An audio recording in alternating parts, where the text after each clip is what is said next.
Good morning, everyone. Thanks for joining us again. I'm Charles Renner with the Husch Blackwell Law Firm, here with my colleague Purvi Shah, and we're very pleased to be continuing this discussion we've been having on the outlook and where we stand in the Kansas City MSA in the context of the real estate development, construction, and finance world. So we have really enjoyed having this ongoing discussion related to where things are, given the realities, and then understanding what that outlook is going forward in a number of different contexts. And today is, no different. Very excited. We're going to have a great perspective on where our local governments are from a real estate and finance perspective. And then we're going to also get some great information on implications relative to the private real estate market and really where things are headed in the short term and long term. We try to focus on about 12, 18, 24 months out with a real baseline of where we are. And today's explanation of that baseline is going to be very thorough. So I'm excited to have this discussion going on with you all today. Before we begin, I'd like to cover a few housekeeping items. At the bottom of your audience console, there are multiple application icons for your use during the program today. And if you have any questions during the webcast, please submit them via the question box. We'll try to answer all questions during the webcast today, but if a fuller answer is needed or we run out of time, it will be answered later via email. And we've done our best to make sure that those responses do get answered and addressed, and so we appreciate that.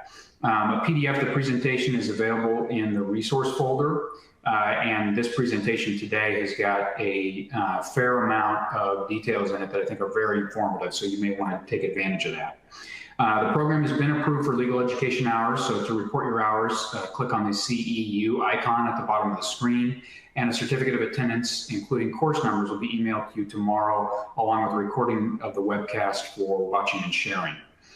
Toward the end of the program, please be sure to complete our short survey. We use your feedback to plan future programs that are applicable to your industry and to this focus, and we've certainly made use of that feedback for programming up and through today and intend to do that going forward. So we would certainly appreciate your survey responses.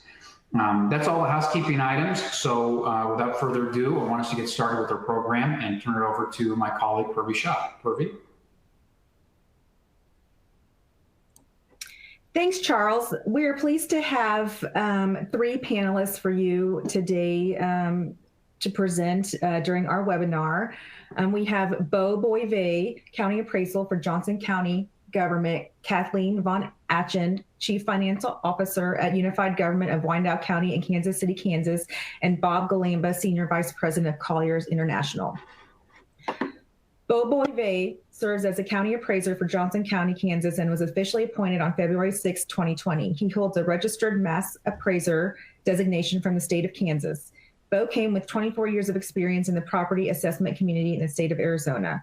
Serving as county appraiser of Johnson County, Bo manages a staff of 84 employees in the valuation and records for approximately 225,647 parcels with a 2020 valuation of approximately $91.2 billion.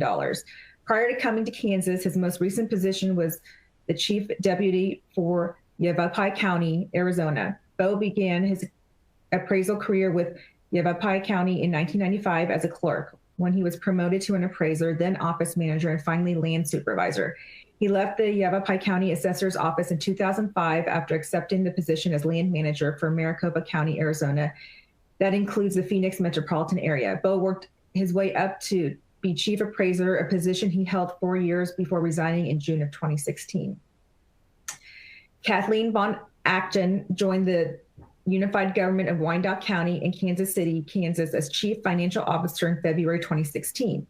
Ms. Von Atchen began her public sector career 25 years ago with the Kansas Governor's Division of the Budget. She has taught finance in various universities and later continued her public finance career for the Colorado Governor's Office of State Planning and Budgeting and the Colorado Department of Higher Education. Ms. Von Atchen's municipal finance background includes serving as budget director for Aspen, Colorado, finance director for Evans, Colorado, finance officer for the city of Stockton, California, deputy finance director for San Mateo, California, as well as providing interim and consulting services for various California municipalities experiencing fiscal distress. As a finance officer for the city of Stockton, California, during the 2008-2010 financial crisis, Ms.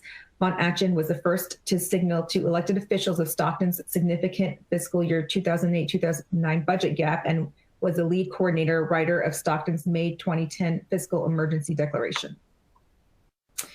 Lastly, we have Bob Galamba, who joined Colliers International, Kansas City in 2008 as a senior vice president and became a shareholder in 2010. Prior to joining Colliers International, Bob operated his own firm, Galamba Real Estate Services, LLC, a brokerage and development company. Previously, he served as executive vice president and partner of NAI Cohen Esri. Bob has been active in real estate since 1986, specializing in institutional multifamily sales and the placement of private equity. He has a wide range of experiences with land development for multifamily and mixed-use projects. I'd now like to turn it over to Bo to start the presentation. Thank you, Purvi. I appreciate that. And I appreciate the opportunity to share what's going on in Johnson County as it relates to the market and what has happened last year and what's going forward. It doesn't look like slides are coming up.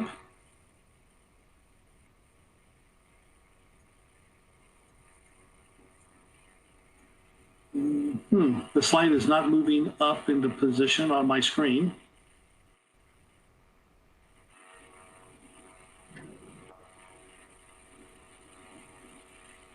Is it on your screen?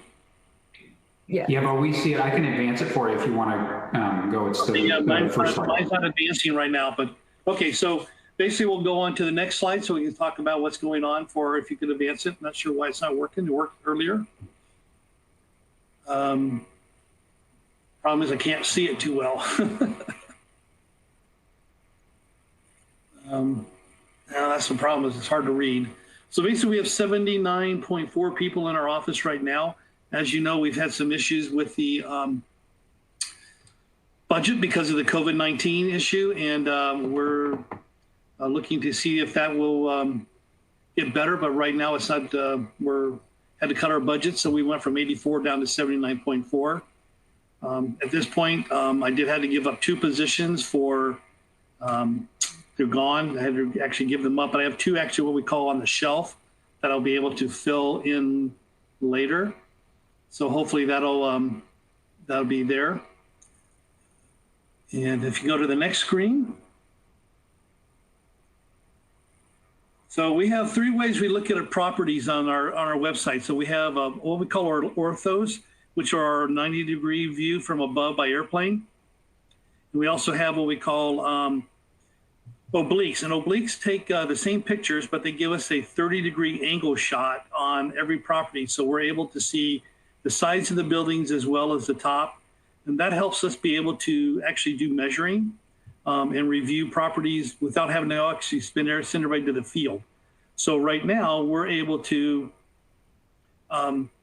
actually measure within 3 inches of the buildings by doing it that way. And that allows us the ability to get it done and without having to spend money to go to the field, because it's pretty expensive for us to go to the field. And if you go to the next slide, please. And I'm bringing up mine on my own screen so I can talk through this a little better. There we go. The next one shows our county overview. So we have 226,288 parcels as of June 6th of 2020.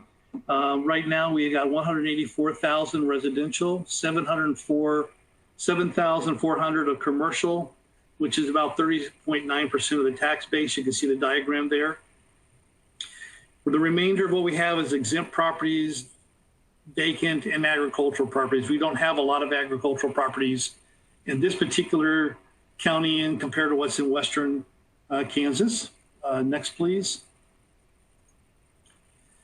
So 2020 valuations. We have residential. We have $68 billion in appraised value. That was up 5.33% from the previous year. And we now also have 14 billion in commercial. That went up 3.89%. And our personal property went down from 361 million. As you know, or probably know, the June of 2006, the law changed, and all business personal property that came in after that date or as of that date is actually exempt from property taxes. So therefore, we do not put that on the roll. That's going down every single year, and will keep going down until it gets to pretty much zero, unless the legislature decides to change it and get rid of it sooner than that. Next slide, please. So what did it look like with the market for us for 2020? As you can see in the chart there, we actually had 87% of our residential properties increased in value. We had 12.5% actually went down based on the market for 2020. And we had a 0.48% that basically was a no change. The 12.5% that went down is actually up 4% from the previous year. So we did start to see areas where we started to see some stabilization. I'm guessing that might happen some more again this year as well. If we want to, next slide, please, gives us our commercial. Commercially, we saw 77% increase this year. 15.8% actually went down a little bit. That was increase in percentages from 11% last year, so it went up about 4. And we had 6.6% that was a no change. Basically, the multifamily industrial experienced a significant growth. We increased over 1,000 new units in multifamily last year. And then hotels and new construction, that also went up. And then the national and local market conditions were monitored by our office just to see where we're at for the cap rates. And we do that study every year. Next one, please. So as you know, one of the biggest parts of what we do in a year is we do appeals. So for 2020, our appeals look like this. We had residential at 6,300, which is 7.1% increase from the previous year. That's because we had some significant areas, especially the northeast area of the county, went up significantly because there's a lot of activity up there where we see the property owners buying the land and then tearing down the residential homes and then building new ones.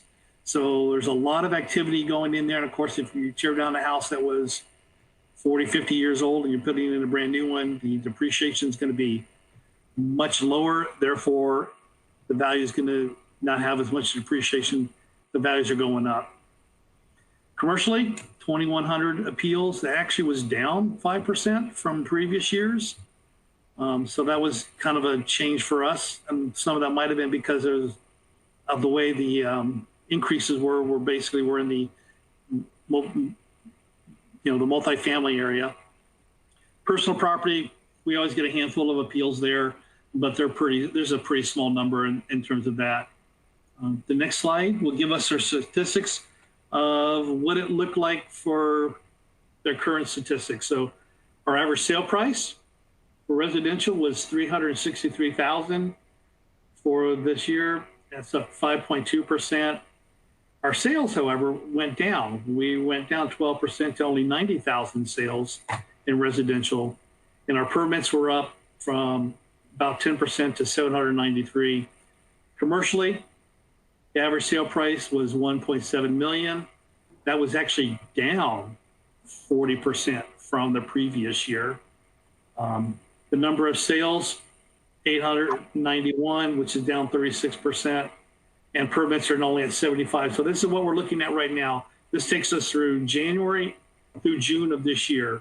So as you can see, residentially, even though the COVID-19 and the pandemic has hit, because we have such a small inventory of properties here, we're actually not seeing any decrease in the overall average of the residential prices.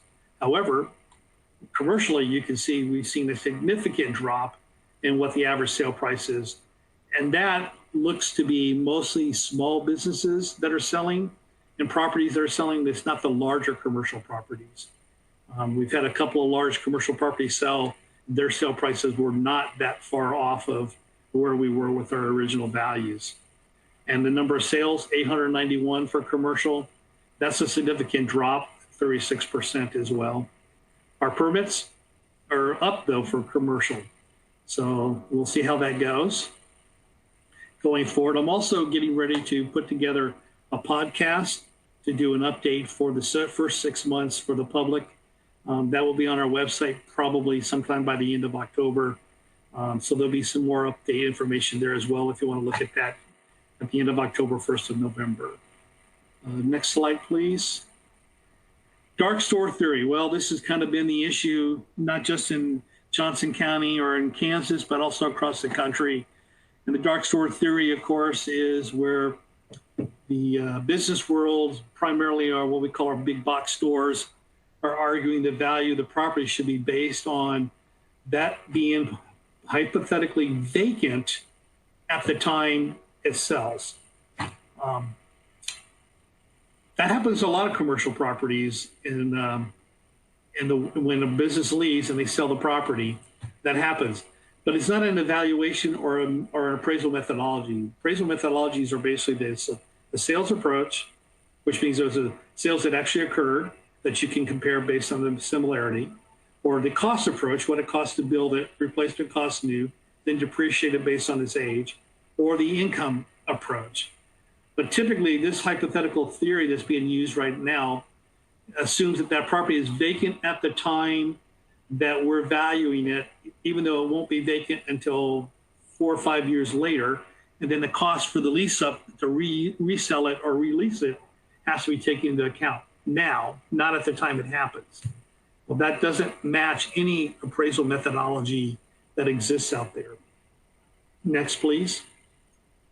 So really, why is it a problem? Well, it fails to consider the current use of the property, which is always a problem. We have to value based on current use, or as what we call an evaluation date. The appeal is typically for large retail properties. We have not seen this argument used for small mom and pop type operations. Those properties, of course, are well maintained. Matter of fact, a lot of times they're going in and remodeling every 4 to 5 years to keep theirs up to state.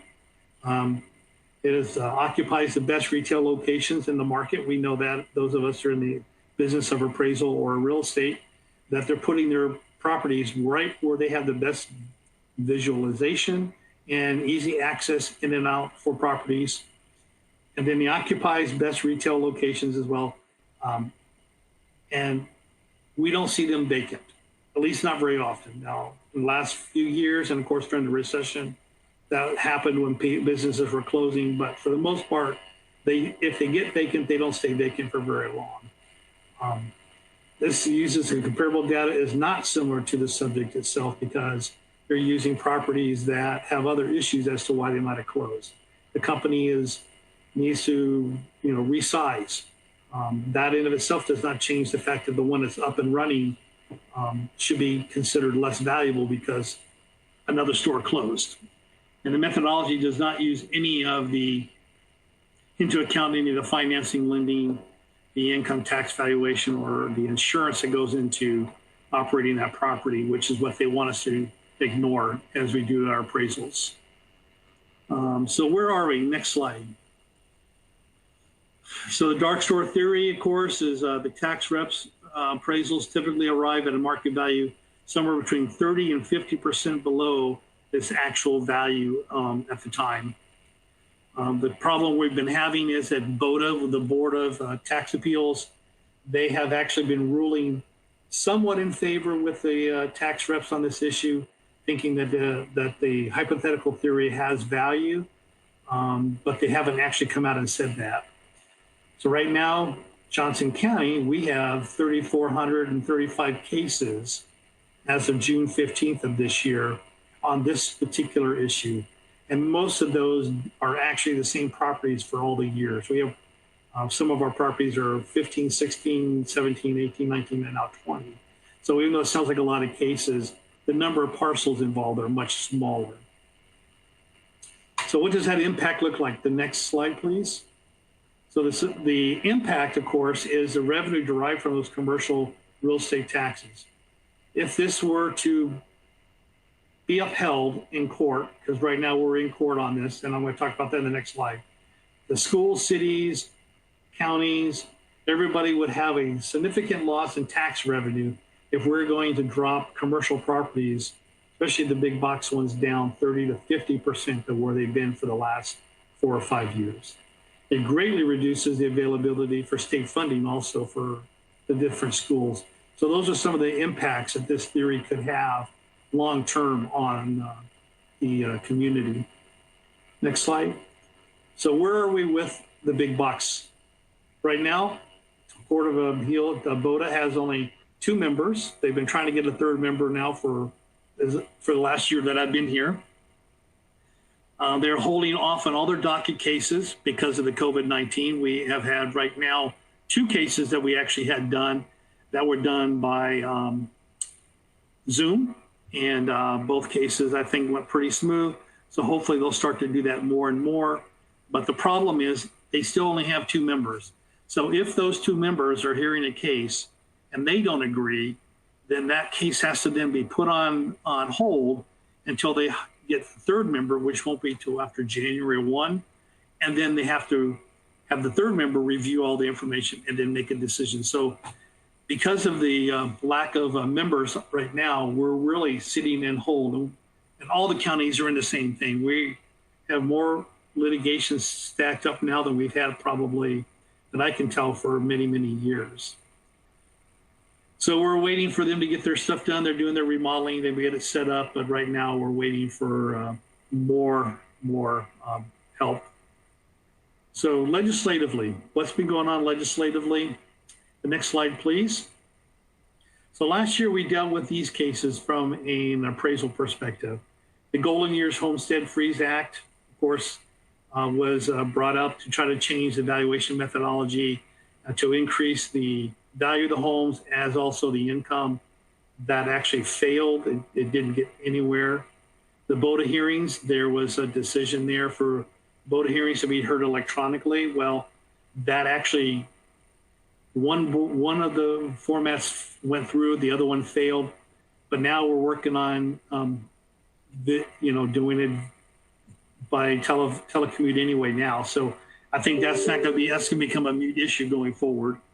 The limitations of raising property values, they wanted to have a law that said that you could not raise a property that got remodeled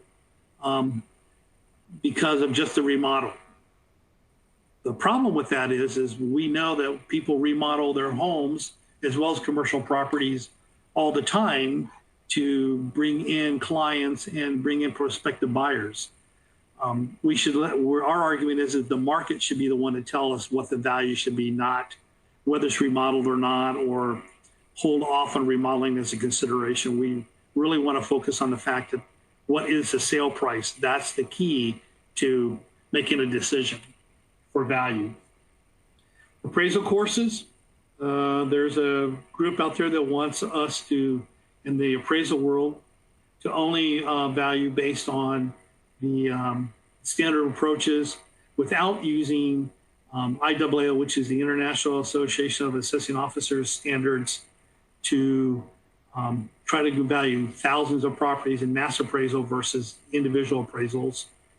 The problem with that is the amount of time it would take to do a more antiquated process to do the values. We'd have to hire more people, which again means more taxes. There are computer systems in which we're using today that actually do a very good job, and therefore we don't see a reason for this to go through. And the certifications that we get from IAAO are within the same context of standardization as the Appraisal Institute. And the property tax estimates, they want us to now potentially give you an actual value, mail it to you in February, 1st of March, tell you what the value is for the next year. So for 2021, we would send you a value, but they also want us to put on there what we think your taxes are going to be for that new value. That, I think, would confuse the public far more than it would help the public, because it's only going to be an estimate based on the previous year's tax rate. we're not going to know the tax rates yet for 2021, but we're supposed to give a number to the property owners that says this is what your taxes will be. My concern is what will happen is we'll get to the tax process is done. The bills get mailed out in December. They're going to look at their original notice and say that their taxes were, say, $1,200 or $2,000. And the actual taxes, when it's all said and done, ends up being $2,200. And they're going to be in here crying to us and to the county that we gave them a wrong number. Well, an estimated number is not the way to do business. And the last one we dealt with was the county appraisers being elected officials. Coming from a state where they are elected officials, and if you know anything about what's been going on in Arizona with some of the elected officials, I think the way the system is now is much better.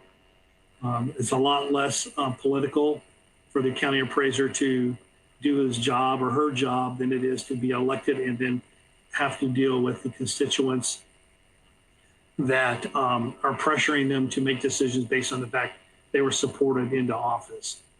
So I would be against that. All of these here are going to be coming back because they didn't get processed last year because of the fact that the legislature had to shut down. So we expect to see all of them again. And unfortunately, some of them we will be obviously against. Some of them we don't really have issues with, like the Golden Years Homestead Freeze Act. I think that's a good one. I think the BOTA hearings being electronic is a good thing as well. So I'm good with those. The other ones are ones that I think we want to have more discussions about before they were to be considered and to move forward. With that, I am at the end of my part of the presentation, and I will turn it back over to Purvi. Thank you for your time. Thanks, Bo. I'd like to hand it over to Kathleen to start her presentation. Good morning. This is Kathleen Von Atchen, and I'm the Chief Financial Officer for the Unified Government of Wyandotte County, Kansas City, Kansas. And I'm going to be talking about the outlook of the municipal finance area. First off, I wanted to just point out that the future depends on what you do today. It's hard to forecast what's going to happen in the future. But of course, our actions and the events of the day impact the future. So we're going to talk about two areas, municipal finance and the outlook here in the area, as well as public finance and the municipal bond market.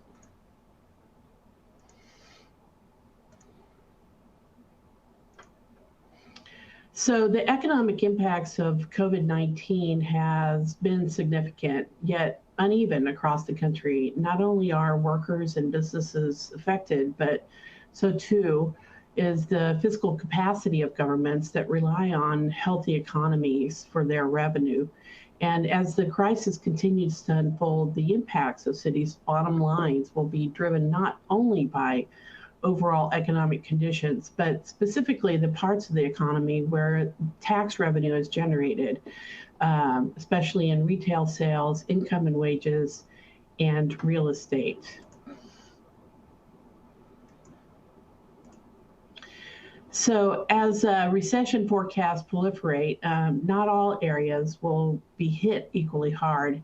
In a huge nation made up of diverse places and varied local economies, a look at the geography of highly exposed industries makes clear that the economic toll of any oncoming recession will hit different regions in desperate and uneven ways. An important factor is where cities' underlying regional economy is composed of industries that are more immediately exposed to coronavirus-related employment declines, such as energy towns and major resort or leisure and amusement destinations. The results indicate an uneven geography of fiscal impact, where many heartland cities likely to be hit harder and more quickly than others. To illustrate this, the Brookings Institute mapped the employment geography of an array of industries vulnerable to disruption by virus-related demand declines, shutdowns, and layoffs. So more than 24 million Americans work in the 5 high-risk sectors facing a sharp downturn. And this has prompted significant work disruptions, furloughs, and other uncertainties. The most affected places are a who's who of energy towns and major resorts, leisure and amusement destinations across the country. And this suggests an important takeaway for policymakers. So while essentially all America will likely be affected by COVID-19's economic effects, those effects will be distinct and varied from place to place, given that cities not only have to act quickly, but also attend to unique regional and local impacts within this nation's crisis.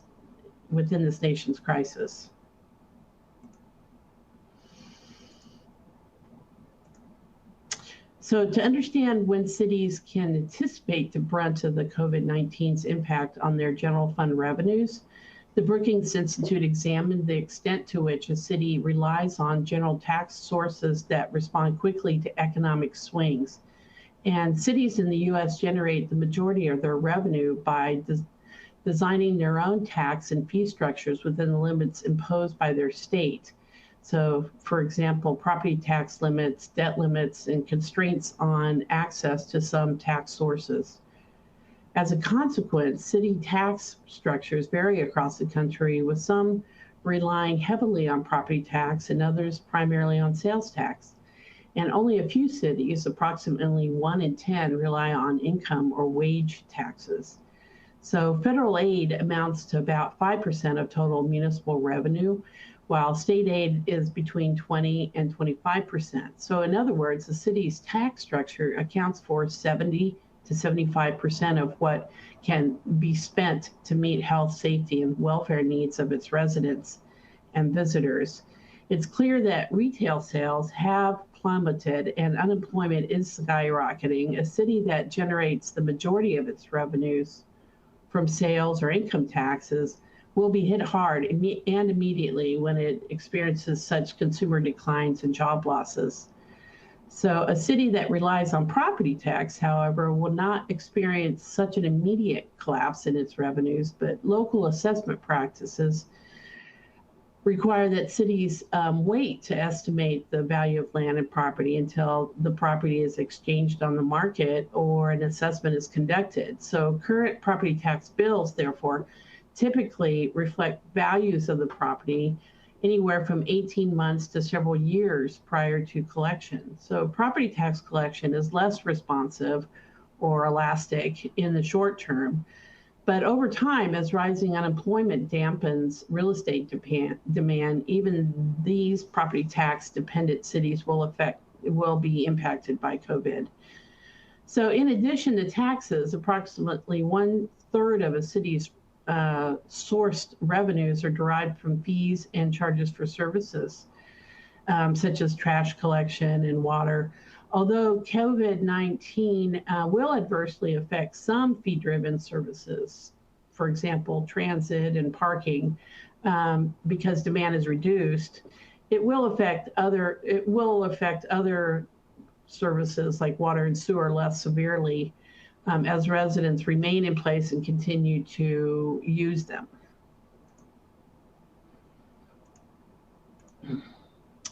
So most states authorize cities to levy 1 or 2 general taxes. Some states, particularly concentrated in the Northeast, South, and Mountain West, authorize cities to levy only property taxes to raise revenue, as seen in the map above. Many others authorize cities to levy both property and sales tax. So a number of states in the Great Lakes region authorize cities to levy property and income taxes, but not sales.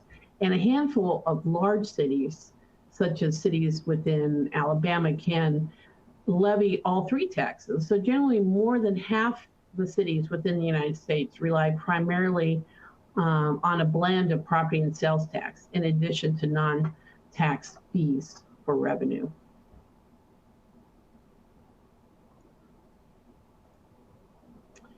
So municipal budgets are strongest when they have diversified revenue streams and when the city's taxation system aligns with their economies.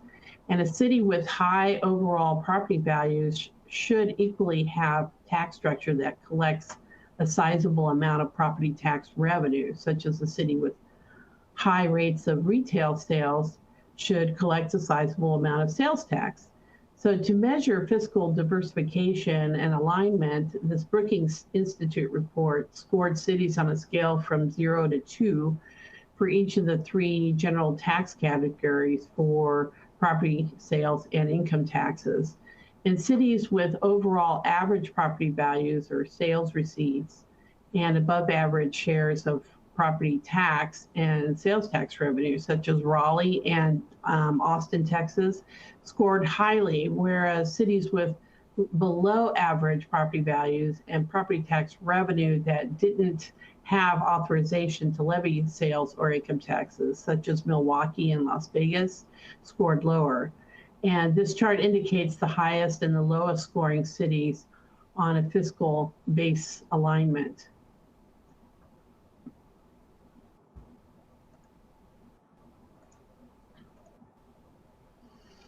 So past research has correlated that these 3 factors with greater demand for municipal services. So the 3 factors being rent unaffordability, high shares of Democratic voters, and large public unions.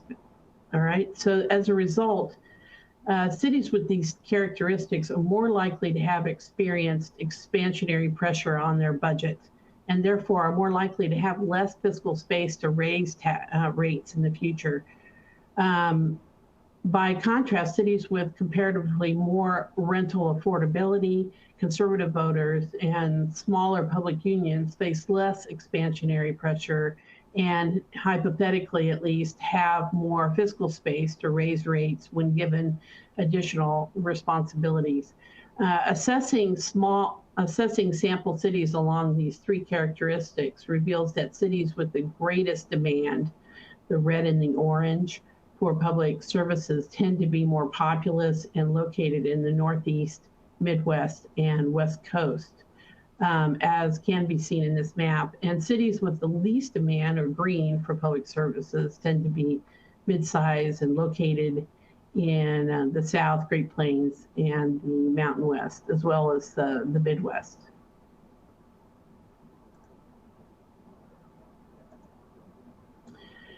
So heartland cities stand to be most fiscally impacted more immediately. To illustrate the impact of tax structures on city revenue response to COVID, the Brookings Institute evaluated the share of regional employment in high-risk industries, such as mining and oil and gas, transportation, employment services, travel arrangements, and leisure and hospitality, and the share of general fund revenues from sales and income taxes across 139 cities. And these cities are diverse in their geographies, economies, and revenue structures.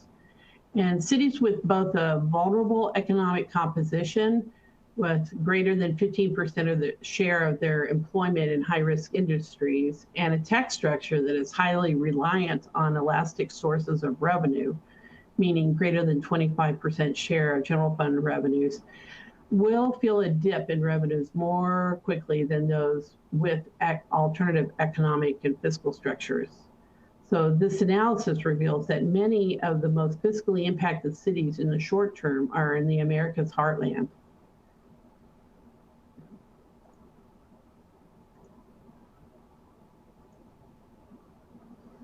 So cities with the most immediate fiscal impact, for example, 76% of Columbus, Ohio's general fund comes from income taxes, and 16% of regional employment is in highly vulnerable industries. So cities in Ohio rely heavily on the flat income tax, which correlates immediately to changes in employment. In places that rely heavily on sales tax, such as Tulsa, Oklahoma, Lincoln, Nebraska, and Denver, the closing of retail sales outlets will generate an immediate reduction in city revenue. Oklahoma City's sales tax contributes 54 or 54% of its general fund revenues, for example, while 20% of its workers are in vulnerable industries. So a reliance on income tax, as in Columbus, Ohio, or sales tax, like in Oklahoma City, will generate a strong shock to the city's fiscal system as COVID-19 pandemic continues. And the fiscal impact will require those cities to adjust their budgetary expenditures in short order.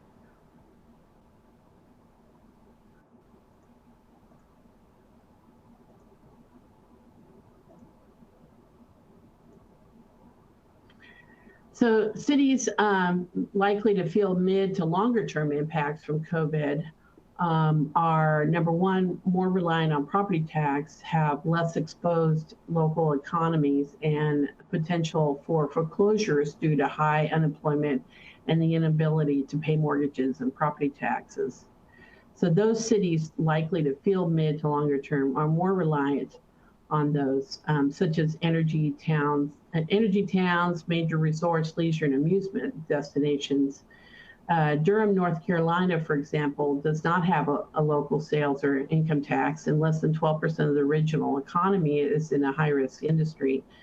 It is possible, however, that foreclosures in property tax-dependent cities due to unemployment and the inability to pay taxes and mortgages might happen more quickly than anticipated, driving property tax revenue down sooner than the typical 18 to 24 months.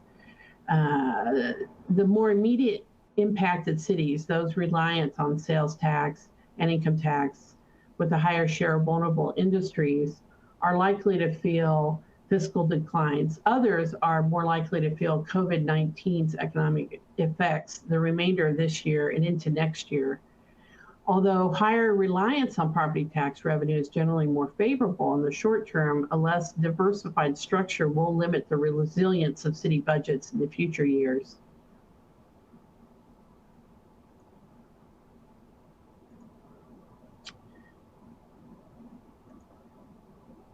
So the National League of Cities puts out annually a city fiscal condition report, and they often put it out in October.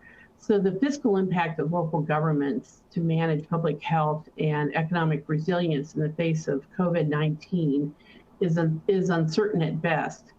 The most recent report, dated October 28, 2019, before the COVID, took research that looked at the fiscal conditions and factors across 500 cities. And the key takeaways were, number one, back in October before COVID, that almost 2 in 3 finance officers in large cities predicted that a recession was to be occurring as soon as 2020, and that was even before COVID. They also predicted that cities' revenue growth stalled in 2018, but in 19 continued to drop, indicating a mounting pressure on city budgets. And they also, one of their findings was that the Midwest has been bearing the brunt of declining conditions, and overall general fund revenues in Midwestern cities dipped 4.4% in fiscal year 2018. So the federal government has committed to providing much needed assistance to cities to meet the immediate needs of residents and households and small businesses on the economic margins. And states and cities should coordinate in unprecedented ways to ensure that measures of local fiscal capacity, including tax structures and the share of high-risk workers, are considered. States should also allow their local governments to monitor or modify tax structures so that they're in line with their underlying economic basis. Flexibility to collect a better mix of sales, income, and property tax will offer cities the tools they need to respond to short and long-term economic conditions and needs of their residents change. So American cities will face very difficult situations in COVID-19's economic impact as it becomes clear. The most effective solutions to the unprecedented situation will take into account that the uneven magnitude and timing of fiscal impact that cities will experience across the country. The next few slides, I'm going to talk a little bit about the municipal bond market and how it's been performing over the past 6 months and what we're anticipating in the future. So the first half of 2020 was dominated by the COVID-19 pandemic, which hit the municipal bond market hard. State and local governments experienced a sharp and sudden decline in revenue and an increase in expenses amid stay-at-home orders and business shutdowns. And looking ahead to the second half, the expectation is that state and municipal budgets will remain under stress. So investors are advised to favor focusing on high-rated issuers such as AAA and AA rated cities and above for the bulk of the investors' municipal bond holdings. And for investors with a high risk tolerance, a small allocation to lower rated issuers such as single A with certain characteristics might be appropriate. So a theme that emerges during the first half of the year was, as the chart shows, is that was volatility due to liquidity. Now, liquidity is often defined as the ability to sell a municipal bond in a reasonable amount of time at a reasonable price. And liquidity in the municipal market was strained in March as investors pulled more than $20 billion out of the bond mutual funds and exchange traded funds, ETFs, in a matter of 2 weeks. So to put this in perspective, weekly inflows for mutual funds and ETFs averaged about 1.8 billion in 2019. The substantial outflows caused prices for most municipal bonds to decline and resulted in negative year-end total returns. As you can see in this chart, the volatility was more severe in lower rated bonds. So investors will continue to be rewarded by staying up with credit quality during the second half of the year. And that's because higher rated issuers generally have better resources to manage through the issues caused by the COVID crisis. So widespread defaults are not expected, but downgrades are likely. Government issuers will already have strained finances, and most are at risk of being downgraded. When a bond is downgraded, it usually falls in price for an investor holding the bond. But on the government issuer side, downgrades result in higher borrowing costs and higher interest rates. So investors should be more concerned about a bond that is downgraded multiple notches or below grade, investment grade, rather than a single notch.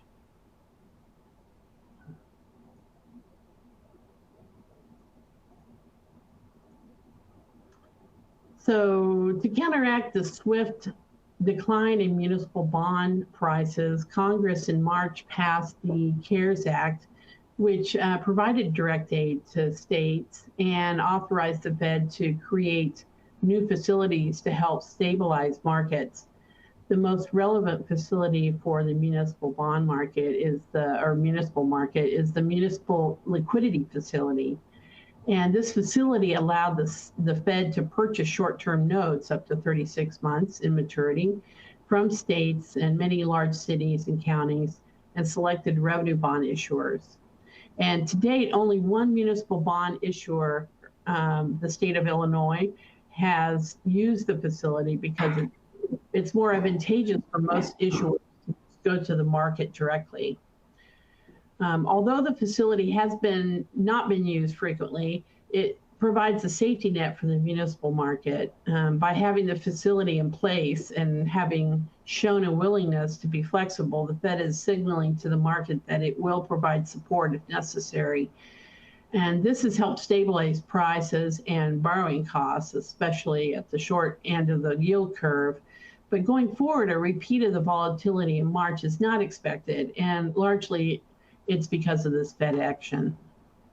Kathleen, I think this is really very informative, and it kind of helps with the entire context, especially picking up off what Bo had said. I was thinking maybe just because of the amount of time we got left, which is a little, to see if we could give Bob Galamba an opportunity to jump in, just to help fill out that context. We've got some great context on the public side, and Bob, if you're able to, we could forward to your slide and then fill in that private sector perspective off of what Kathleen and Bo have given us. Great. Thank you, Charles. I'm Bob Galamba with Colliers International, and I head up our multifamily and land practice team in Kansas City, as well as throughout the Midwest. We transact throughout the 4-state region and Oklahoma as well.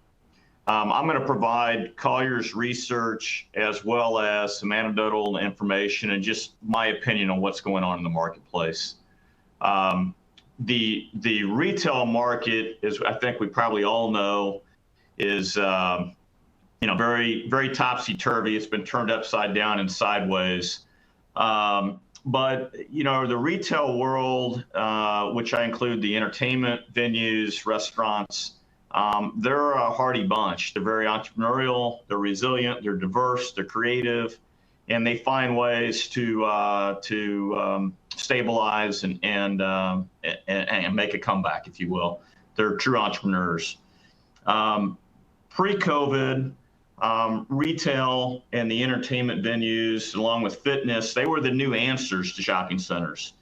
They were what we called Amazon proof.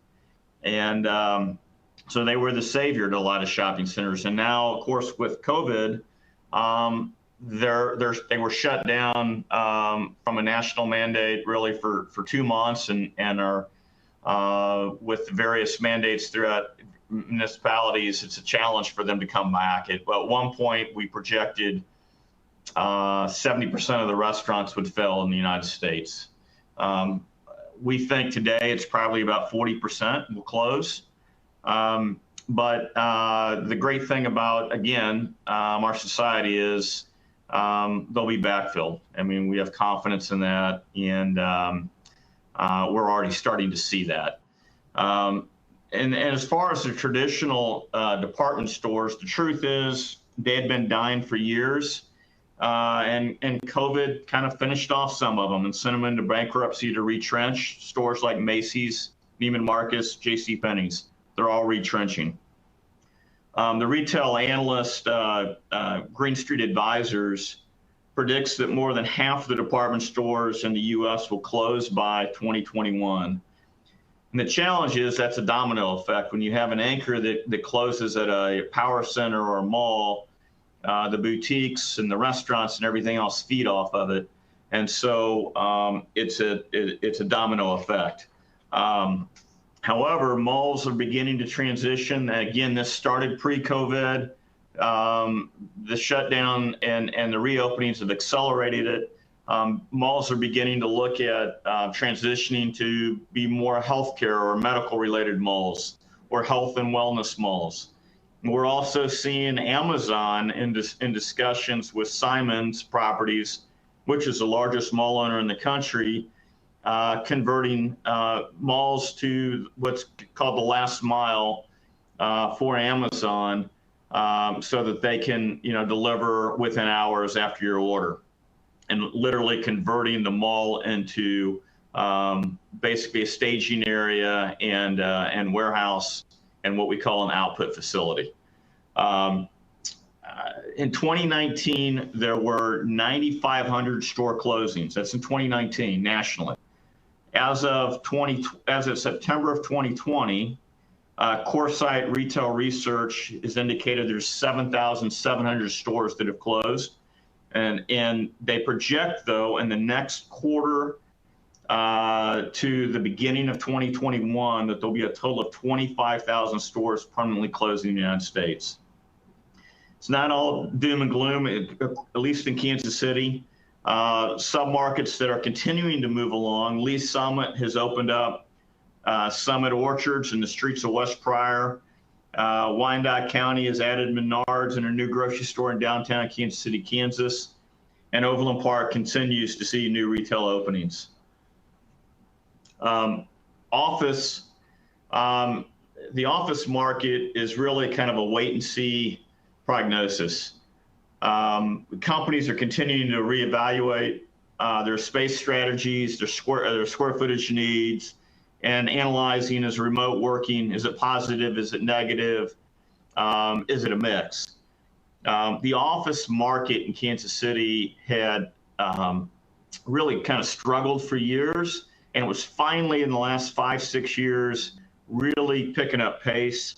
The market is about 105 million square feet of space as we track it, and the entire metro right now is about 8.7% of a vacancy rate, and that is up about 50 basis points.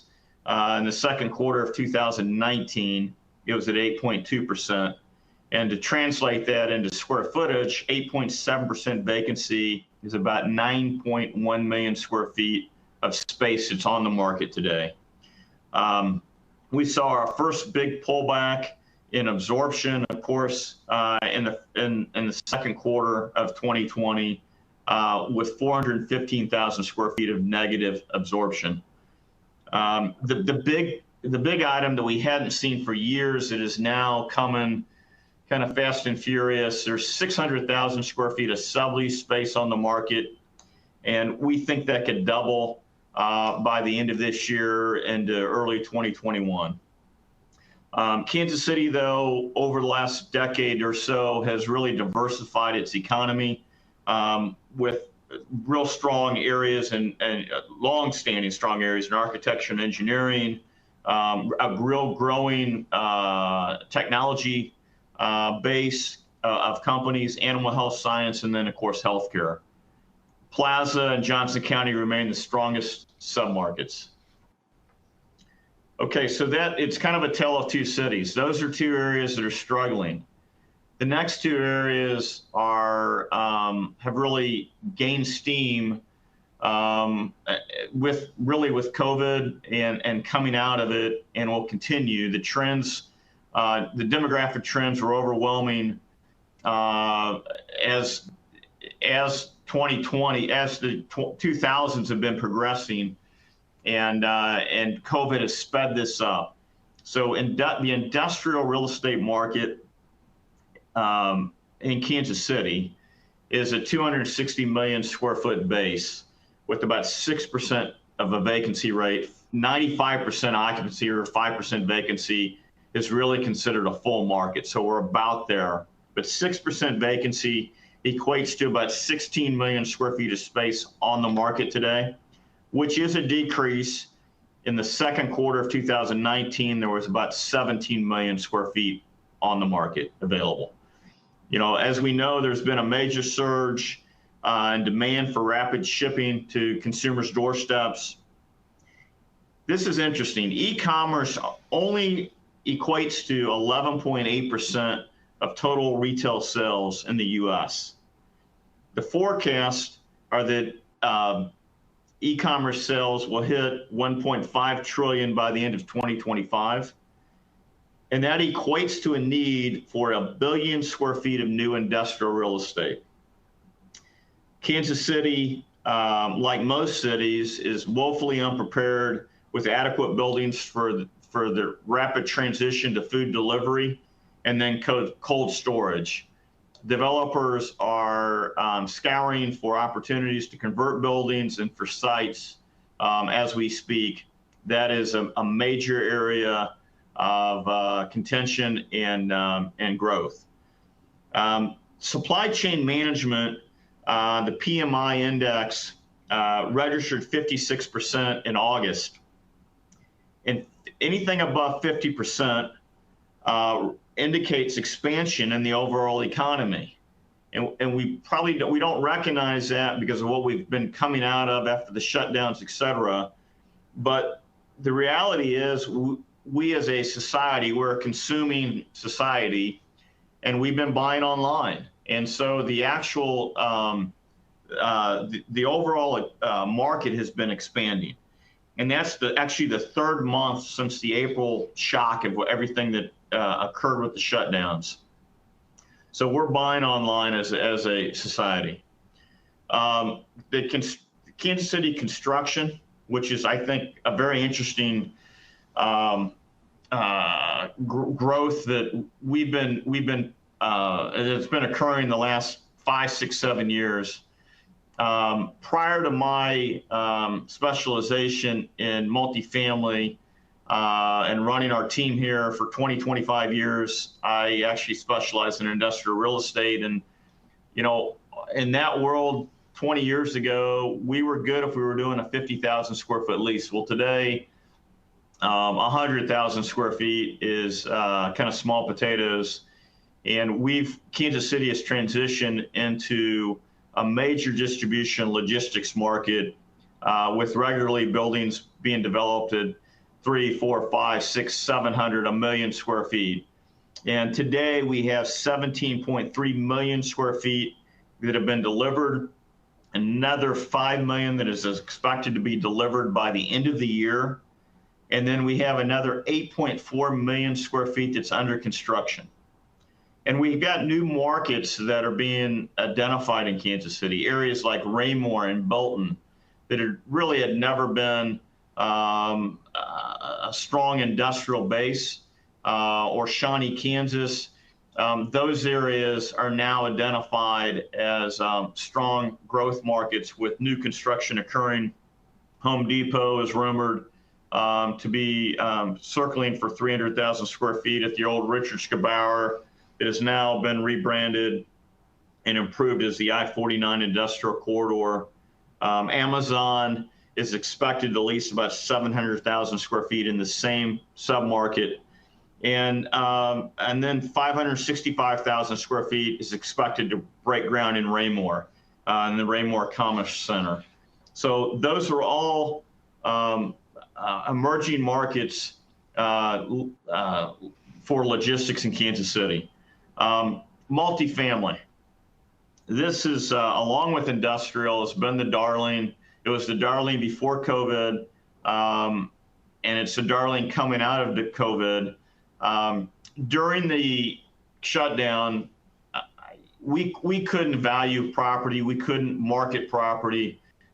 We really didn't know what to do. And so as we were talking to owners, there was a trepidation as to where vacancy is going to be, where bad debt would be.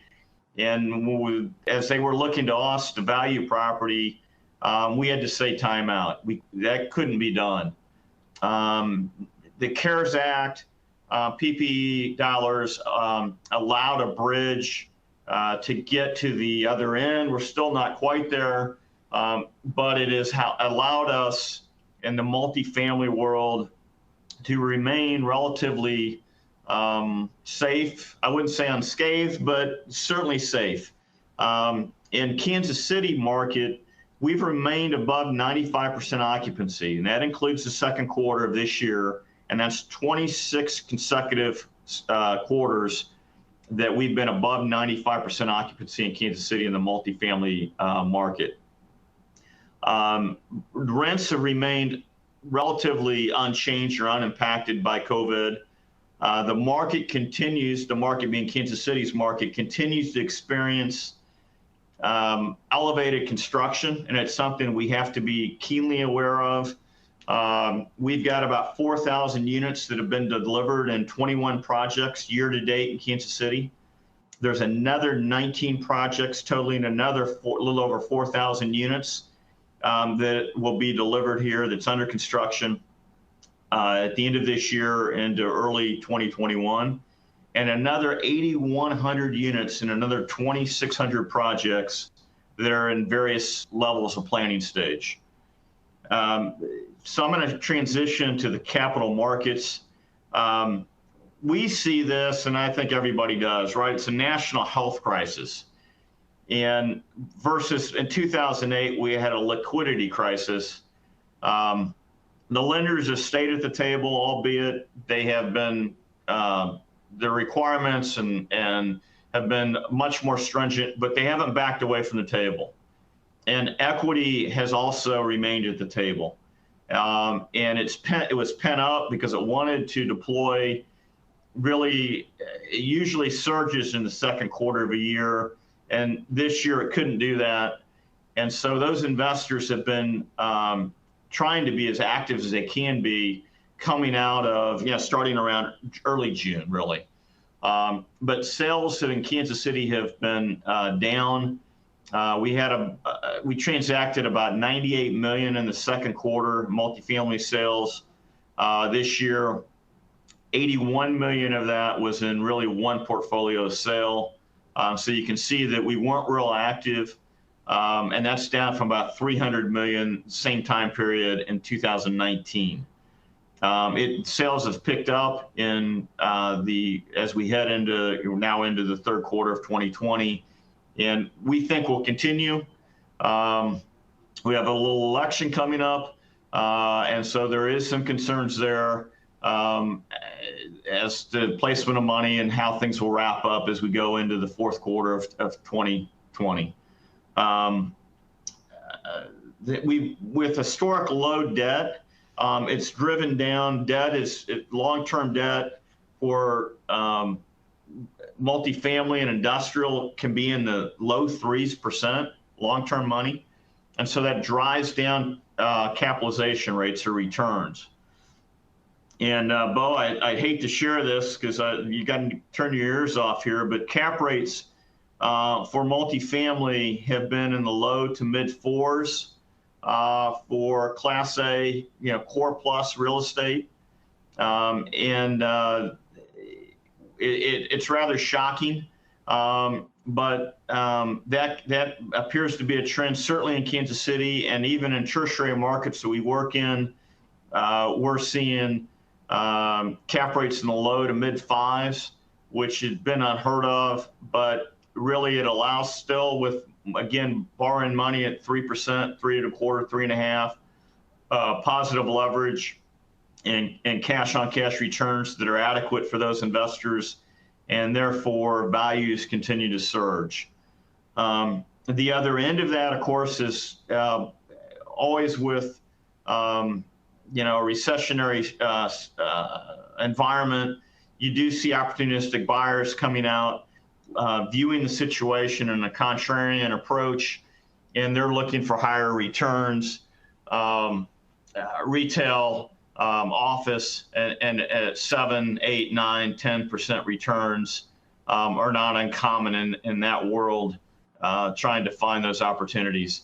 You won't see that in multifamily for the foreseeable future. You won't see that in industrial, but retail for sure, and in select situations for office. So that's my overview of the market today. I'll turn it back over to you guys. Thanks, Bob.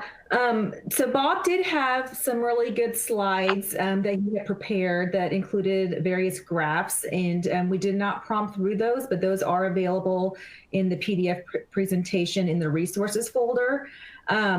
We did have a couple of questions that came in from the audience. We don't have time to answer those, but we will get to those and get those answered and to the audience members that asked those questions. And just wanted to thank everyone for joining us today. We hope the information was helpful to you and your organization. As a reminder, the program has been approved for legal education hours. To report your hours, click on the CEU icon at the bottom of the screen. A certificate of attendance, including course numbers, will be emailed to you tomorrow, along with a recording of the webcast for watching and sharing. Be sure to complete our short survey we use for feedback to plan future programs that are applicable to your business needs. This concludes our webinar. Thank you.